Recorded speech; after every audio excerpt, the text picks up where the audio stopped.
From the moment Qui-Gon presented Anakin to the Council, Mace Windu identified the boy as a deviation from established Jedi criteria.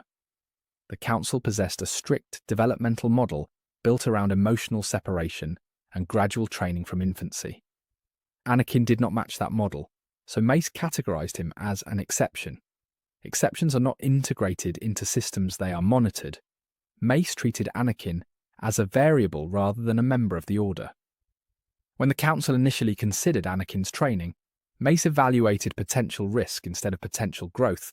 His responsibility was to protect the stability of the Order, not to support individual development. Anakin's emotional attachment stood in direct opposition to the core Jedi process of releasing personal ties. Mace saw attachment as destabilizing structure, not as a human factor to be understood. Mace Windu adhered to doctrine with precision. The Jedi Code served as his decision-making framework, and anything that disrupted that framework was perceived as threat. Anakin operated by instinct, intuition, and personal conviction. Their philosophical foundations opposed each other, so every interaction became friction. Mace did not see compatibility, he saw contradiction. During the Clone Wars, Mace interpreted Anakin's instincts as volatility, while Anakin viewed Mace's discipline as inflexibility. This created a system where neither perspective could validate the other. Mace interpreted Anakin's spontaneity as lack of control. Anakin interpreted Mace's restraint as lack of trust. Neither adjusted meaning. Both reinforced their initial judgment. Because Anakin maintained a direct relationship with Palpatine, Mace associated him with political instability. The Jedi Order was already becoming intertwined with Senate authority, and Mace feared the Order losing autonomy. Anakin's closeness to Palpatine represented uncontrolled access from the outside, an unreliable variable inside a structured system. Throughout the war, Anakin pursued recognition from the Council. Believing that acknowledgement would provide stability, Mace interpreted the pursuit as ambition. Ambition implied self-advancement rather than service. Mace prioritized maintaining the hierarchical structure. Anakin prioritized progress. The two goals never aligned. Even as Anakin accumulated victories, Mace viewed results as circumstantial rather than developmental.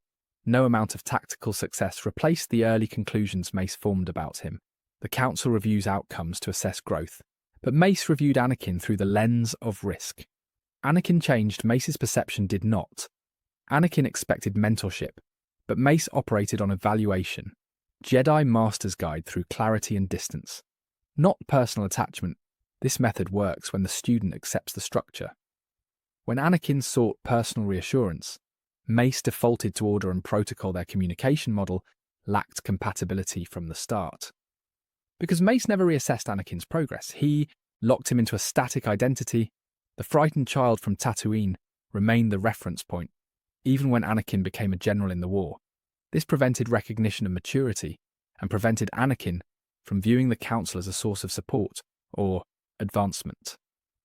Mace judged Anakin based on potential consequence, not present behavior, through the lens of risk management.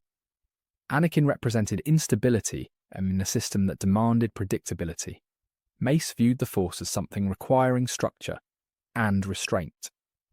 Anakin represented uncertainty and unpredictability. Necessity for control created distance. Mace believed the Jedi Order existed to enforce restraint and stability. So emotional expressiveness appeared to him as violation of principle. This belief did not allow room for Anakin's learning style or emotional coding. Mace used assessment, where Anakin required understanding. The gap never closed because the framework never adapted. Mace never trusted Anakin because he never updated the initial evaluation. Once assigned, the label remained fixed to Mace. Anakin was always a risk to the Order, not a developing Jedi. That static perception prevented any functional relationship between them and set the conditions for conflict that neither of them could reverse. When Anakin is appointed to the Council, Mace approves the nomination, yet blocks the rank of Master. The move signals that Anakin's presence is permitted, but his authority is restricted. The decision reveals that the Council values his utility, but not his judgment. Even though Anakin believes he has earned advancement, Mace views advancement as requiring emotional stability. Not battlefield results to Mace rank is not a reward. It is a responsibility, and Anakin is not ready for that responsibility. Because Mace sees the promotion as political, he treats Anakin's appointment as a tactical compromise rather than acknowledgement of merit. This means every interaction becomes procedural rather than relational. Anakin seeks validation. Mace offers regulation. The promotion becomes proof that Mace views him as an asset rather than a peer. The lack of equal footing reinforces distance and underscores that Mace evaluates Anakin through risk, not growth. Throughout the war, Anakin attempts to confide in the Council. When uncertainty or doubt arises, Mace responds by shutting down discussion and redirecting to orders. Mace prioritizes structure and clarity, while Anakin requires interpretation and guidance. Jedi doctrine teaches non-attachment through separation, but Anakin's emotional processing requires conversation. Mace's decisions remove that possibility, and the gap between their communication models widens. Mace instructs Anakin to monitor Palpatine and report on his actions. The order demands that Anakin betray the person he trusts most. This places him in conflict with his own values. Anakin sees the assignment as personal disloyalty, while Mace sees the assignment as strategic duty. Mace ignores what the mission means to Anakin emotionally, because Mace evaluates decisions only through outcome, not interpersonal effect. The Council's secrecy reinforces Anakin's sense of exclusion. Mace restricts information to limit operational risk, but the lack of transparency confirms Anakin's belief that the Jedi do not trust him. Where Mace sees security, Anakin sees rejection. Mace believes that details should be given only when necessary. Anakin believes that details prove trust. Neither perspective changes, which prevents alignment. When Anakin reveals Palpatine's identity, Mace acknowledges the information, but not the act of trust that delivered it. Instead, he reacts conditionally, stating that trust will be earned only if the information proves true. The exchange makes trust transactional. Anakin understands trust as connection. Mace understands trust as evaluation. Their definitions never converge. Before the arrest, Mace decides not to bring Anakin reasoning. That emotional conflict creates risk. The intention is procedural. Mace sees compromised judgment and removes the variable, but Anakin interprets exclusion as punishment. The same decision becomes two meanings. Mace sees responsibility. Anakin sees dismissal, and the divide becomes irreversible. During the confrontation with Palpatine, Mace's focus remains on the structural threat the Sith represents, while Anakin focuses on the outcome for Palpatine personally. Each operates from a different frame of reference. Mace pursues stability by removing a threat. Anakin pursues stability by preserving the only relationship where he feels heard without shared reference points. Both believe the other is making the wrong decision. When Mace moves to end Palpatine's life, Anakin interprets the action as proof that the Jedi are capable of abandoning their own process. Mace believes that ending Palpatine prevents manipulation and restores balance. Anakin sees a violation of Jedi principles. The difference is not motive but interpretation. Both believe they are acting in service to stability but rely on incompatible logic. The confrontation reinforces Anakin's belief that the Jedi operate through selective rules when necessary. Mace believes that extreme circumstances justify extreme actions. Anakin sees inconsistency.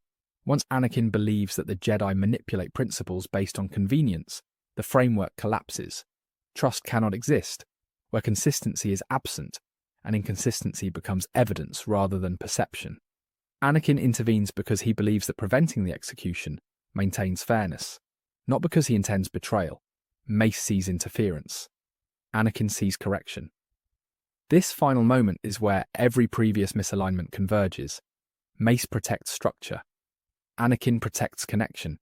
Neither understands the other's interpretation, and both lose control of the situation. Mace does not cause Anakin's fall through malice, but through inflexibility.